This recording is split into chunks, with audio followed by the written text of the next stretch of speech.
Can I thank him? I thank all you folks. With an abrupt stop like that, an RPM up and an RPM down, it sounds indicative of a spin.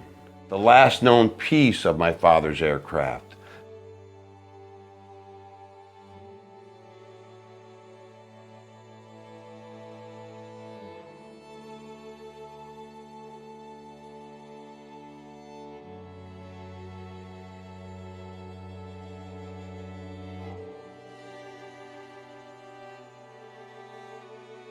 Keep on going all the way up to about the middle of the bay here.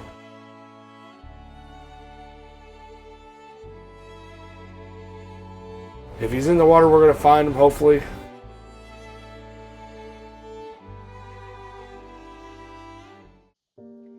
We are Chaos Divers, a sonar search and recovery dive team who navigates the waters with the hopes of providing answers to the families and loved ones of the missing. With the love and support from all of you, as well as the backing of law enforcement and first responders, we've been able to assist families nationwide. To learn more how you can help us on our journey, please check out the description below. And don't forget to like and subscribe. Thank you.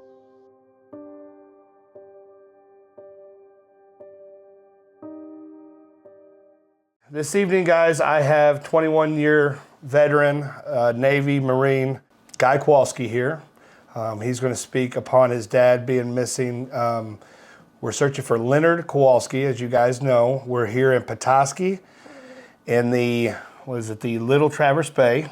Correct. I'm going to let Guy speak about his dad and let you guys know a little bit about the story behind him. And as we're doing this, you're going to see our searching. So I'm just going to leave it to you. Very well. Thank you, Jacob. As stated, I'm Guy Kowalski. I'm the son of Leonard Kowalski.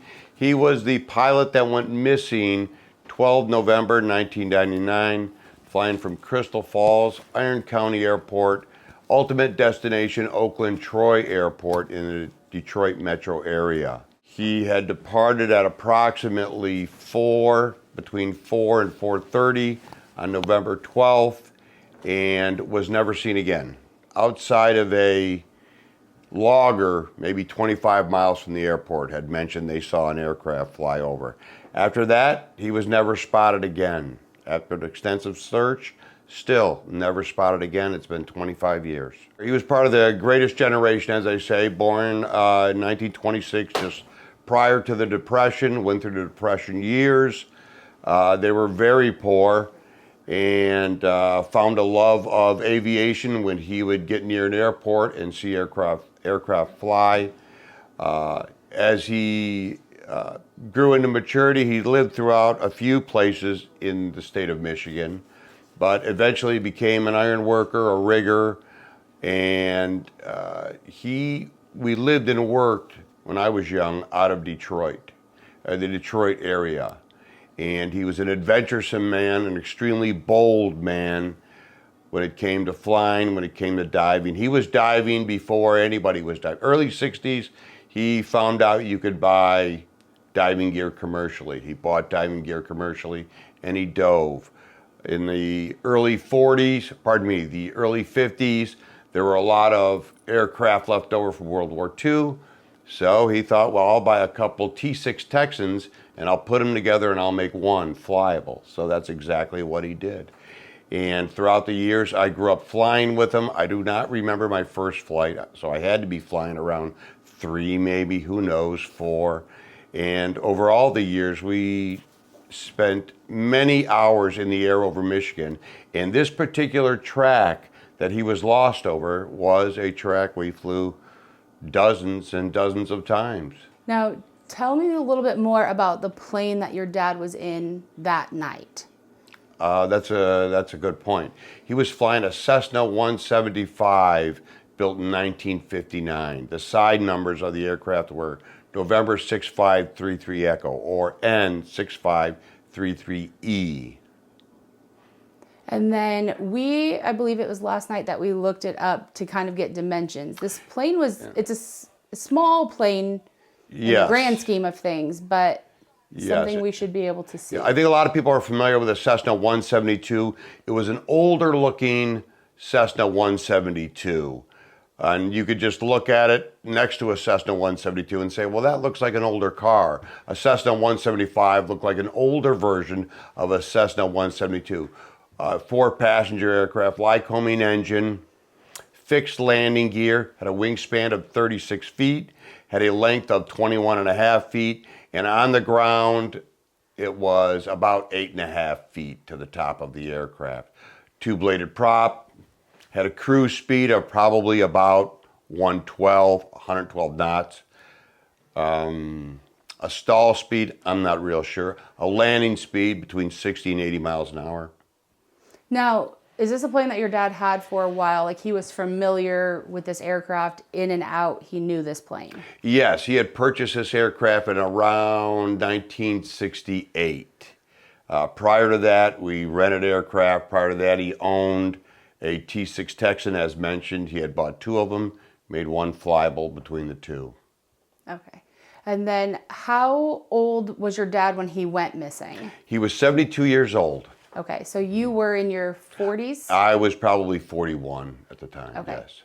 When he took off that evening, what brings us here to Petoskey? Was this a route that he would have taken, or is this something was wrong if he ended up here? Well, that is the million-dollar question. This is the route that he would normally take. The fact that he never made it to his ultimate destination leaves a lot of question betwixt and between. But where we're searching now, due to some other information, you guys can speak more on that was received, that's why we're here. We would take off, if I can show the map, I do not know if you can see it from the camera. This would be the takeoff point. As you all know, this is the state of Michigan, the great state of Michigan. This is Lake Michigan.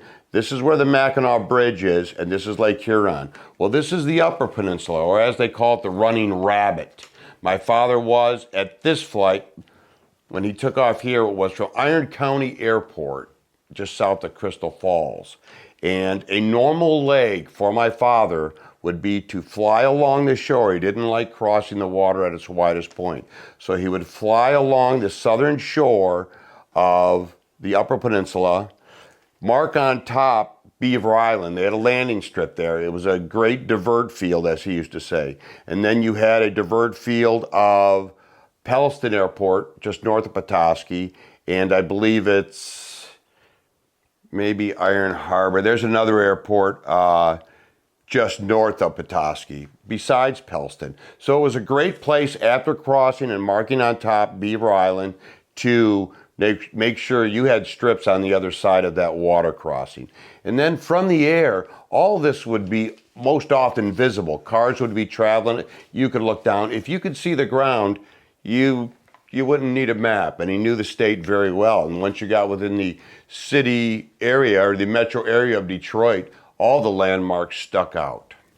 This is the last known piece of my father's aircraft.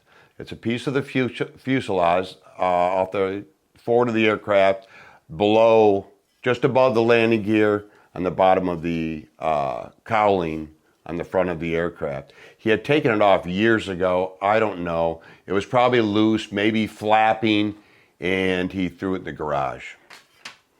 Now, what should have been his estimated flight time from where he took off to where his final destination Approximately 3.5 hours from this point, flying this leg, crossing over Beaver Island, and then flying south to the Detroit metro area. That should have been no more than 3.5 hours. If you had good winds, you could do it in 2.5. Those would be great winds. But if winds were not pushing you, it'd take about 3.5 hours. And what should his, if you know this, which I'm sure you do, flying with your dad and then experience of flying yourself. Sure. What should your dad's altitude have been at that time? Well, he typically flew at an altitude of about 5,000 feet. Over the water, if he was going to cross an expanse, he would climb to 6,000. But he would typically fly between 5,000 and 6,000 feet. If he found out or thought the weather would benefit him, he might go a little higher, might go a little lower. that's typically what he traveled at. He traveled at a lower altitude. For a lot of private pilots that fly, he was probably flying a little bit lower than normal. I'm not familiar with your average private pilot flies at. Now, in speaking with David, the gentleman who heard this, yes, David Shaw, that evening, and then us having kind of the privilege of a few planes flying over us today and kind of hearing that, what would you kind of guesstimate your dad's altitude at the time from knowing what we heard today on how high those planes were, and then knowing what David heard and how descriptive he was able to say how he heard the motor kind of laboring? Sure. Where do you gauge your dad was probably at that evening? I'm guessing he was below 2,000 feet. Okay. Which brings up a question. Why was he below 2,000 feet? I could see why he would be at this point. There is some question now if David Shaw could hear him, and he heard him circle numerous times, to the point where he stepped out of his home and into the parking lot to listen for the aircraft. He said it was a foggy night, and he, as a pilot, was concerned this man might be in harm's way. So he kind of listened for the aircraft. He said he heard it circle another 5 or 6 times, and then it flew off in a northwesterly direction out from Little Traverse Bay, which would be northwest out of Petoskey. He heard the aircraft flying off. He heard what he described initially as an RPM up, an RPM down, an RPM up, and an RPM down. And then he said all sound of the aircraft abruptly stopped. It just stopped. He said it was the only sound of the air. He said it was a very quiet night. It was foggy. With an abrupt stop like that, an RPM up and an RPM down, it sounds indicative of a spin. All right, give a special shout out to Guy. Hey, Guy, thanks for this slip, man. Hey, you're more than welcome. More than welcome. It's a nice one. It's smooth. So we got a slip for the 4 days. We're able to charge the boat up every night and not have to worry about loading it up. There's Maverick ready to go. You ready to go, Mav? Huh? Where the motor, the sound abruptly stopping, sounds like a water entry. He did speak of it going, as he thought, maybe going down near the fairgrounds. It was David Shaw, and I had spoke to him, and he said he doesn't mind if his name is mentioned. He happened to be standing or working on his computer. He said we had a hard time fixing this date. He said it was after the 6th of November, 1999, maybe a week, maybe less. That puts it right in the window. He said he called 911. I tried to research through 911 the emergency services here for, I believe it's Emmett County, and they said they only keep records back to 2003. His initial report was that he thought it went down near the fairgrounds. I did call the sheriff, said, hey, could you guys take a peek about the fairgrounds there? He said, well, we've done a lot of building over there. There's been a lot of landscaping over there. It's a pretty open area. We'd know if an aircraft went down there, but we'll go over there and take a look. So they did. Funny thing is, in 2012, he called me with this information. David Shaw called me because he had spotted on Michigan Mysteries that an aircraft was lost and never found. He found this out in 2012, and he began to think about it. It had been bothering him all these years, what he heard. And in 2012, he thought, well, I've got to call somebody. I forget how he reached me. Through my brother-in-law, David, he reached me somehow.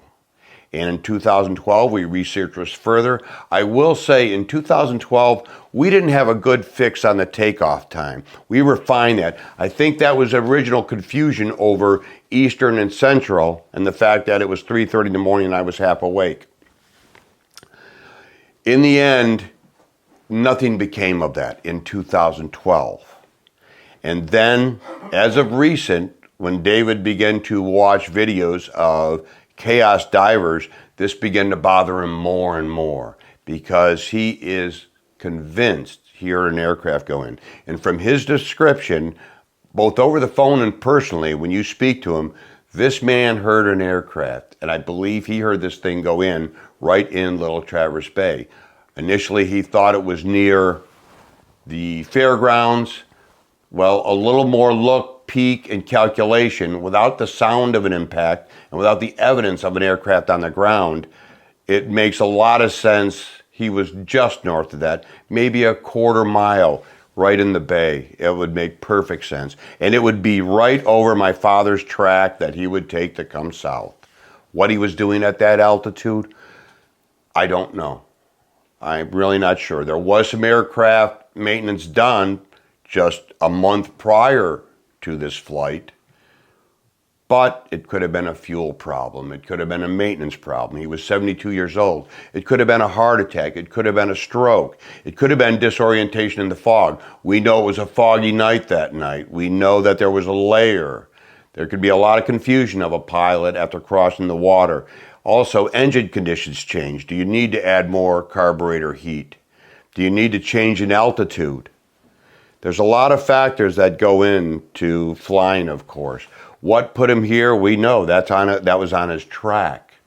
What put him in the water? We don't know. But we think we have a very good box now.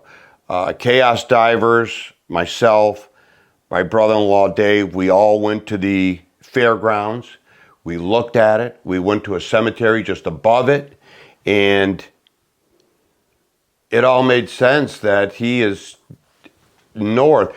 Originally, David had guessed that my father had flown 2 miles before he stopped hearing the aircraft. Today, we saw an aircraft flying over. And as soon as it did, you saw every one of these search and rescue group all stopped. We all stopped and looked up in the air, and we immediately waited. At what point could we not hear that aircraft anymore? We could not hear it any further than probably 3/4 of a mile, maybe a mile.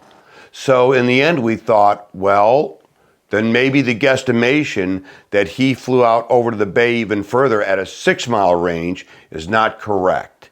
So Chaos Divers, myself, we all looked at the map and said, you know, it makes perfect sense that he only made it just north of the fairgrounds. So that's hopefully going to be the box that we're going to search soon. Chaos Divers has been great with their time and effort here, searching a fabulous track, but we think we were out of the box. We were a little bit further north of a area of high possibility, hopefully high probability.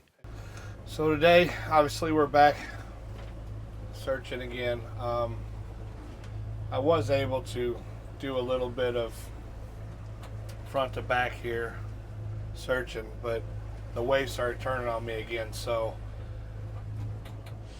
this is our pattern so far. It's a little crazy, but you got to remember we got a lot of waves, big waves. Trying to keep a straight line is a little hard to do, but we're trying to get this all boxed in, and then yesterday I was talking about going back and forth, easier patterns. Tomorrow the wind's going to shift, and hopefully the waves are going straight in, so I can square this completely off and hopefully be able to find them. But right now we haven't found anything. So with the box that we had previously searched with David Shaw, as you can see on the, I'll put it up on the left hand, probably right in front of his face. Sorry. You'll see where we have traveled. Every strip took us, every run took us about about an hour? Yeah, I would say about an hour. About an hour, hour and a half. Hour out, and then probably about 45 minutes back. Yeah. I think it was a 6-mile run per leg. Per leg. So we've done it 5 or 6 times in the past 2 or 3 days. And then I finally got to go north and south a little bit. We're going to get a south wind, so we're going to be able to square off that if we have to. But I think everybody thinks that we need to take that box and move it inland a little bit more towards actually where we're staying. Absolutely. At the campground, just outside that campground area. Because when we were hearing that, We didn't hear very. We didn't hear that thing go maybe a mile max, 3/4 of a mile, and that put it just north of the fairgrounds. And David Shaw's adamant about that fairground distance. And then your dad, we think that he would have been a little bit lower than probably those planes were today. Yes. And then we also discussed last night about now, Petoskey area has had so much money invested into it. It's all lit up. But back in 1999, it wouldn't have. It would have been much less lighting. Just Yes. bare. The city would have certainly been identifiable. Certainly by a man that's flown this dozens and dozens of times. He knew as you're coming up, he could immediately tell you what city is what bay is what. It was mapped in his mind just like the map here on the piece of paper. So he could identify those very well. Of course, I'm thinking there may have been a fuel problem or there may have been a maintenance problem. That's what put him at that altitude over Little Traverse Bay. Now, that day he left, it was your sister's house. Yes. When did you and the other family members realize something's not right? Well, his habit was to call back to his point of departure. He would call, in the old days, he would call collect and say, hey, this is Leonard Kowalski. Is Leonard Kowalski there? And then, of course, the person that answered the phone at his point of departure would think, okay, Dad made it home safe. No, he's not. Click. That just told them that my father made it safe. Well, nowadays, he would simply call back and say, hey, I'm here. I made it safe. And he never did that.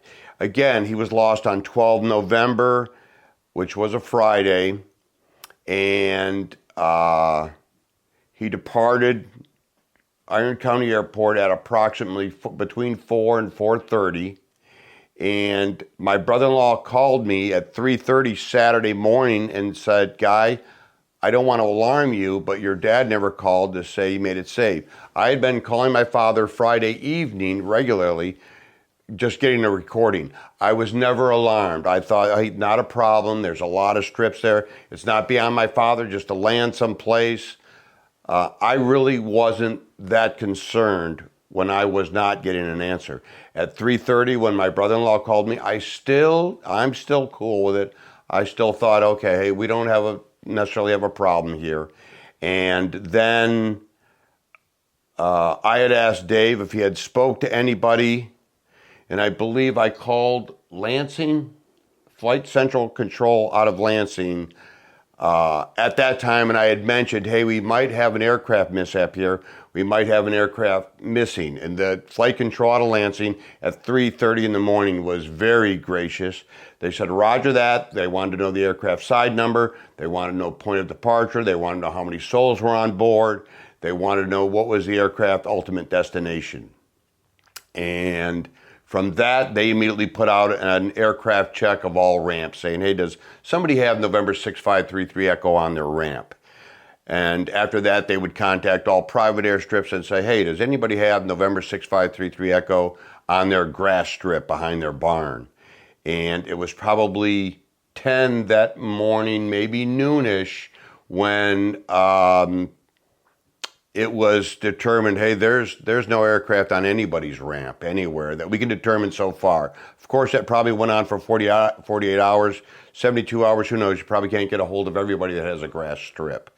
So at 3:30 was my first contact by my brother-in-law, and then by noon Saturday, we knew we had an issue here. There was a problem here. Now, tell me about the different groups that got involved. I know you said Michigan State Police was heading the investigation, yes. But there were other groups involved, the Yes. Civil Air Patrol, and so tell me a little bit about what other groups were involved and kind of the efforts that they put in. Roger that. I do not know when they contacted the Coast Guard. FCC would have contacted the Coast Guard and said, hey, we have an aircraft possibly missing, flying from this point to this point. But the United States Coast Guard out of Traverse City was involved, and then every satellite unit that they had out, of course, would have took place. I have the Coast Guard and the Civil Air Patrol reports here. I had to request through the Freedom of Information Act to get their search logs. And throughout these, you see a number of 800 numbers were posted, and a lot of people saw an aircraft. A lot of people think they saw an aircraft go down. A lot of people thought they saw an aircraft flying low. So they would investigate all these. And all the tracks that the Coast Guard flew, I believe they flew an H-60 out of Traverse City. The Canadian Coast Guard sent over a 130 to fly a track.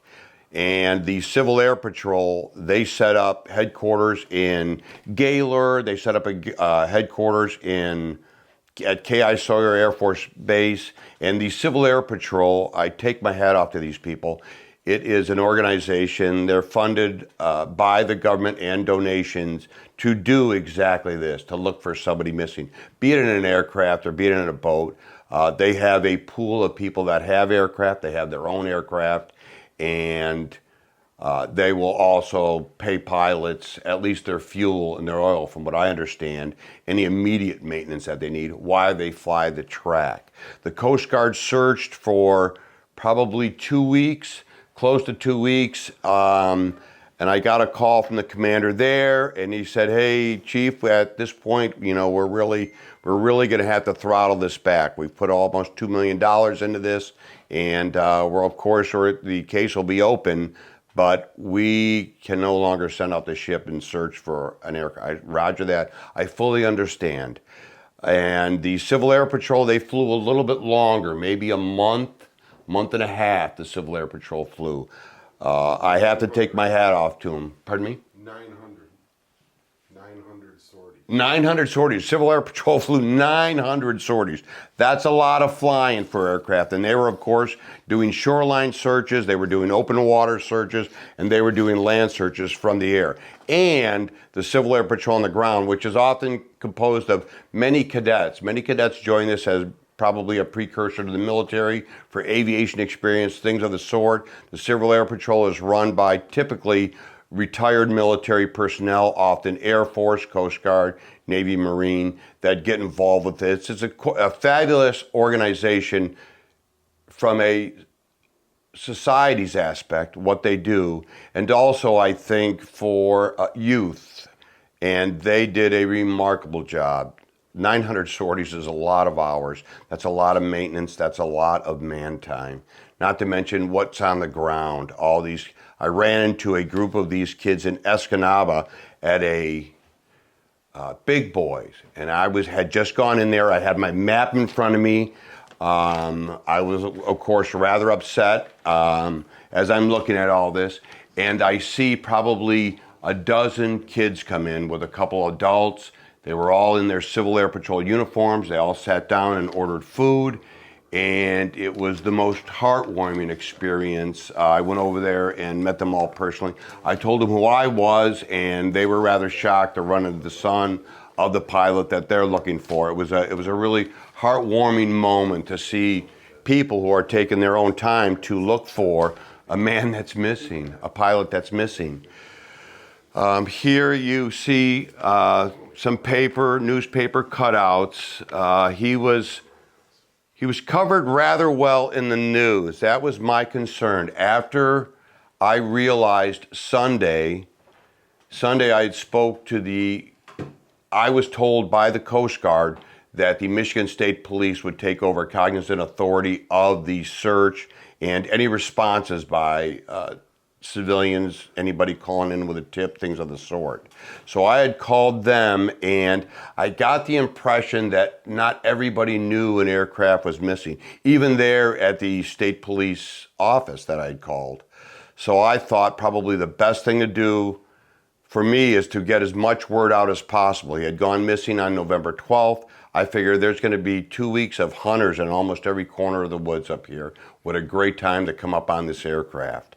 And I had 300 flyers made up on the large 11 by 18 hunter orange sheets.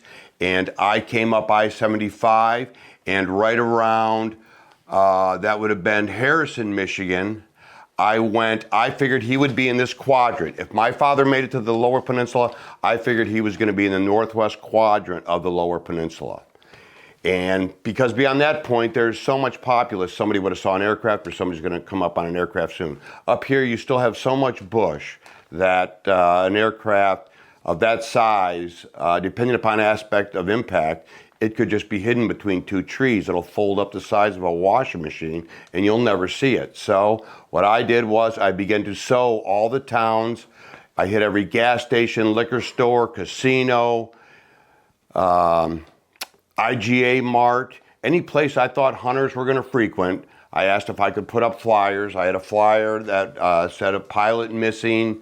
I had a picture of the aircraft on it. Side numbers November 6533 Echo. Leonard Kowalski took off from Crystal Falls Airport, Iron County Airport, November 12th. And please do an extra 50 yards in the bush when you're hunting and see if you can spot this aircraft. Generically, that's what it said. So I began to sow, which was the last time I was here in Petoskey. I began to sow this quadrant, hitting all these places I could, and then I would later, and it took me probably 2 days to do that through this area.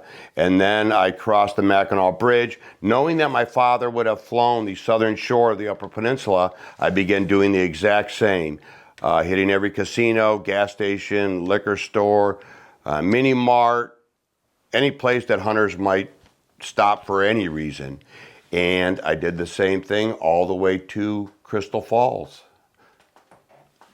At first I went all the way down to Escanaba, down here, pardon me, and then I cut over to Crystal Falls where I stopped at my sister's house, my brother-in-law, David. By then I had 2 nephews up there. My brother, Gary, was up there, and that was it. We met up there, yep. I know that we had talked briefly about your dad, you know, his adventures and that kind of thing. Is that how he raised you and your siblings to just kind of just grab life?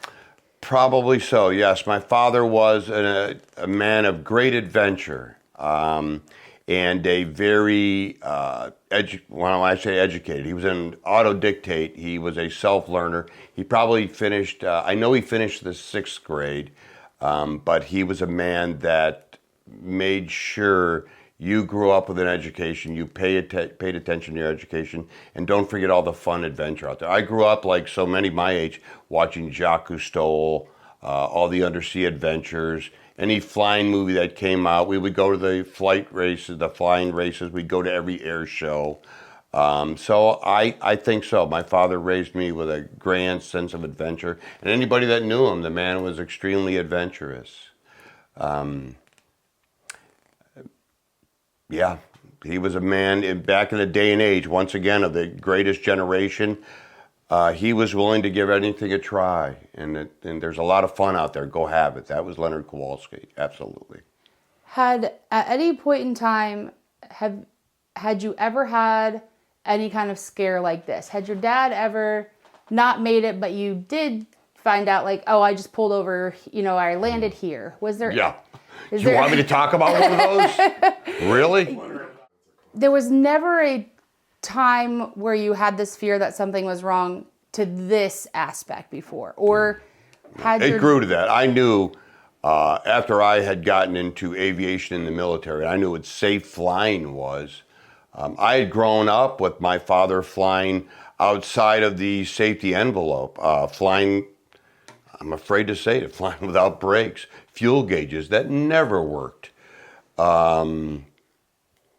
We were flying, one time we were flying this exact same track, and as soon as we crossed over to land, I was probably 12, 13 years old. I'm sitting in the back seat. We had just crossed over to the land, and the engine coughed. And in a small plane, when an engine coughs, that whole plane just rocks and shudders. And I immediately sat up between the seats. It coughed again, and I'm all eyes. My father's just looking down at the gauges. It coughs again. My father's already reaching for carburetor heat, and the engine just stops.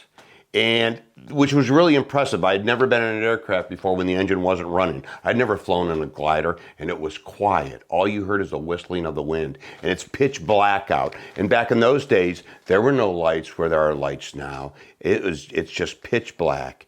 And once again, I'm between the seats, all eyes zoomed in, and my father looks down at the gauges, and he reaches down, adds carburetor heat, primes the engine, hits the starter the whole time watching the gauges, looking at the altitude, hits the starter.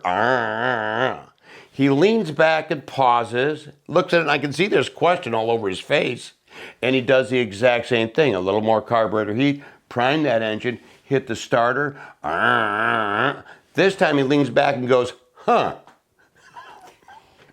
I'm still, huh, sitting in the back of the seat. This time my father goes through the exact same routine. When he hits the starter, he looks to the left. And so I look to the left, and the plane kind of begins to turn to the left a little bit. And I look out the window, and it's black. There's nothing, nowhere. You can't see anything. And all of a sudden, the engine coughed, and we're flying again. We're back in the air. And I'm between the seat. I'm white-knuckled here. My father does not say a word. He reaches into his pocket, shakes out a Pall Mall, draws that cigarette out, puts it in his pocket, pulls out a lighter, lights it, puts it back in his pocket, never says a word, just keeps flying. I said, Dad, you think we ought to land? You think he goes, no, it's running fine now. So yeah, I've had some scares. That's one of the scares. There's a few more, but that was probably when I thought, well, here we go. My father often talked about how to handle a plane landing on the water, trying to pancake it in. Of course, on land, just keep flying the aircraft. Any pilot you talk to, when they're in a mishap, the bottom line is keep trying to fly that plane. And that was my father's rule. Keep trying to fly that plane.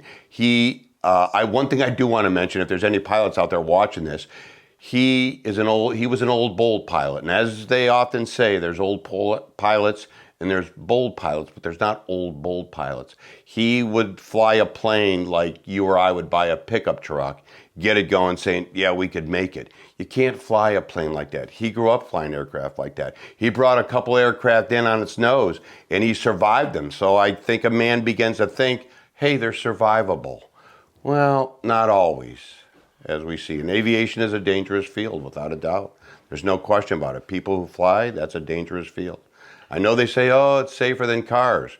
True, but it happens all the time. It's amazing how many aircraft go missing across this nation every year. Yep, without a doubt. If you want to call him an outlaw pilot, he learned how to fly back in the old days. And he often used to say, if I've got a compass, I know how much fuel's on board, and an artificial horizon, I'm good to fly. Well, you need other things like brakes. Fuel gauges really help. Yep, he was a bold pilot for sure. But he was a legend, and a lot of people. Oh, without a doubt. He came from a family of 17. 14 would have survived, to adulthood. 12 of them would have children.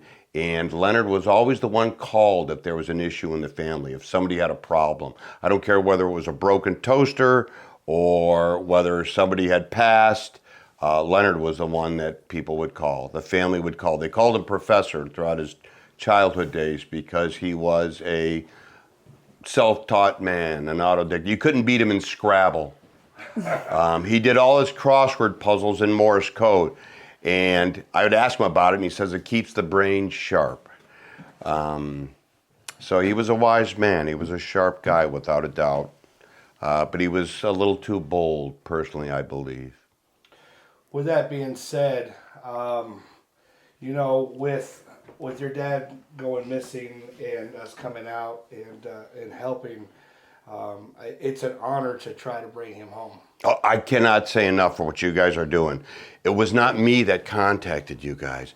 David Shaw, the man that this has been eating for 25 years, contacted you guys. My understanding is a couple months ago, and throughout a period of emails and phone calls, you guys looked at this. You guys researched him on Michigan missing and said, gosh, this guy's been missing 25 years.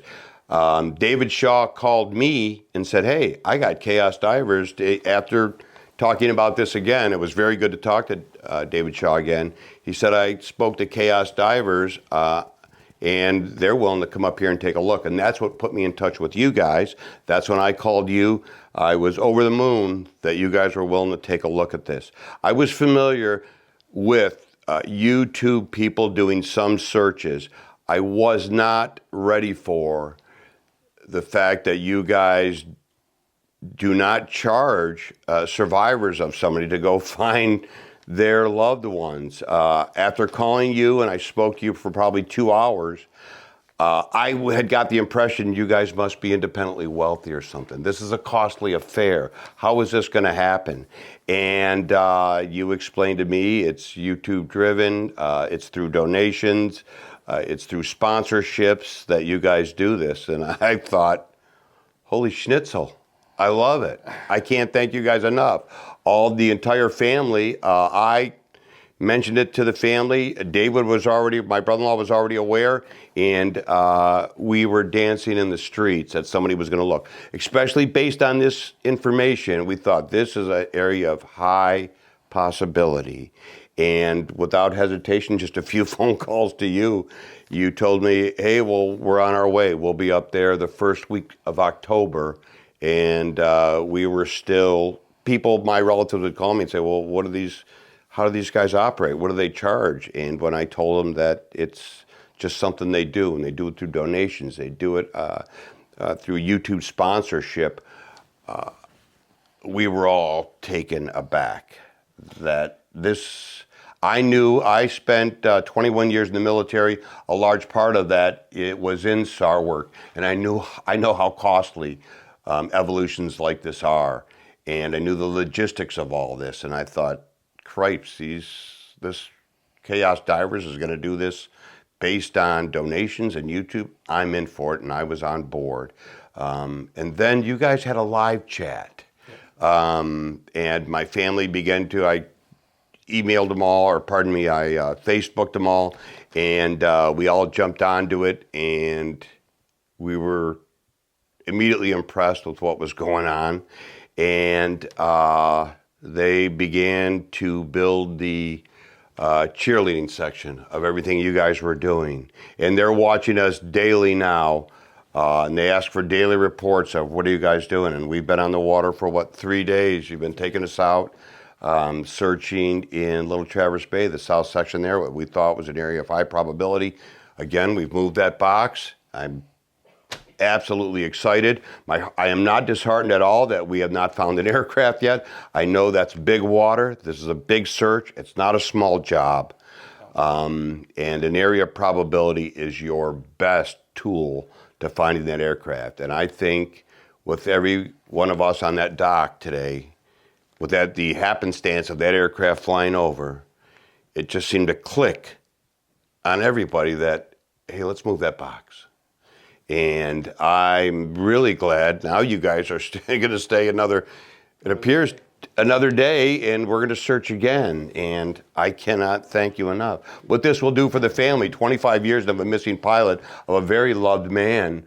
Gosh, our family is comprised of hundreds of people that love this man very much. Yeah, this will be a big thing, without a doubt. Let's take away from us as Chaos Divers. Our YouTube family and our Facebook family allows this to make this happen. But it also is a huge movement. I challenge each and every one of you that have sonars, that have any means of searching, to come up here and actually search Little Traverse Bay. Get out if you have a big enough boat into Lake Michigan. Go to the Grand Traverse Bay. Come help. This is not just us. This is a family that has I love it. That's missing, and we want to reach out to the fishermen. If you guys don't have the capabilities of diving, get a hold of somebody who does. If you see anything that remotely looks like could be a possible boat or a plane, reach out to the law enforcement and they will take care of it. But the main thing is we want to bring Leonard home to his family. So if you guys can come and help, more the merrier. I don't care who it is, just come up here and just search. So I love hearing that. I thank you, Jacob. I know a lot of people have some very high-tech fish finding equipment and sonar equipment out there. You guys are really high-tech. I know they have good high-tech out there that people are looking for fish with. And you mark on top of an aircraft, the chances are you're going to look at that and say, dang, that looks like an aircraft. And as they're going through here, they are actually, I seen it on the news, they're actually mapping this ground. So maybe in the next few years, somebody will come across his plane, you know, and if that's the case, and if they need divers, we'll be up here in 2 seconds. Yep. Stuff like that. So I just want to say thank you guys for everything you guys do for us to help these families. So. Well, as a family member, and this family's huge. My niece is over here, my brother-in-law is over here, and there's, I want to say hundreds. And of all the men and people that my father knew, who knows how many hundreds are out there that remember, know, and loved Leonard Kowalski. And I can't thank you guys enough. Or also all your followers that participate and contribute to what you guys are doing. You guys aren't a federally funded organization. You're a private organization. We do what unheard of to see and do something like this. So, with that being said, guys, it's we've been on the water for 3 or 4 days. We're exhausted, but we're still going to continue, and we'll be back if we don't find them until you guys say I don't want you searching anymore. And I challenge you guys to come up here and do the same. So I appreciate each and every one of you. Yeah. Can I thank them? I thank all you folks for being followers, watching, contributing, and cheerleading on the sidelines. Because if you look at these guys' record, that's one of the first things I did was look them up and look at their record. I was thrown back how much success they have. You guys really have a lot of success. It's just an honor to... I generally try to put myself in the family's position. If that was my grandpa out there, I wouldn't want somebody to do that for me. So it's an honor. Thank you guys. And with that... Thank you. We'll keep searching. I really appreciate it. All right.